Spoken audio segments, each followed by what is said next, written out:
Hello বন্ধুরা, দেখো আজ 2রা জানুয়ারি 2025 আর আমি এসে গেছি কাশীপুর উদ্যানবাটি। এখানে কল্পতরু উৎসব এখনো চলছে। চলো ভিতরে যাওয়া যায়। এই কল্পতরু উৎসবে অসংখ্য ভক্ত সমাগম হয়, তোমরা দেখতেই পাচ্ছ। আর এই হলো সেই কল্পতরুর লীলাস্থল। 1886 সালের 1 জানুয়ারি ঠাকুর শ্রী শ্রী রামকৃষ্ণদেব সমবেত ভক্তদের আশীর্বাদ করে বলেছিলেন, তোমাদের চৈতন্য হোক। এটাই হলো সেই গাছ যা ইতিহাসকে স্মরণ করিয়ে দেয়। এখানে মূল মঞ্চে চলছে আলোচনা সভা।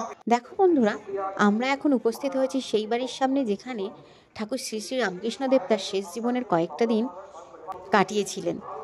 তোমরা দোতলার যে ঘরটি দেখতে পাচ্ছ, ওইখানেই থাকেন ঠাকুর শ্রী রামকৃষ্ণদেব।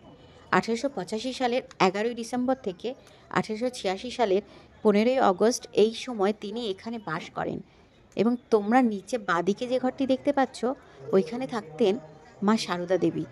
এবং নিচে ডান দিকের ওই ঘরটিতে থাকতেন স্বামী বিবেকানন্দ। এটাই হলো ঠাকুর শ্রী রামকৃষ্ণদেবের স্মৃতি বিজড়িত কাশীপুর উদ্যানবাটি। কল্পতরু উৎসব উপলক্ষে খুব সুন্দর করে সাজানো হয়েছে পুরো বাড়িটা। এছাড়া উৎসব উপলক্ষে বসেছে কিছু স্টল। তোমরা এসে এখান থেকে বই, ধূপ বা হাতে তৈরি বিভিন্ন জিনিস কিনতে পারো। তোমাদের ভালো লাগলে অবশ্যই কমেন্ট করে জানাবে। টাটা।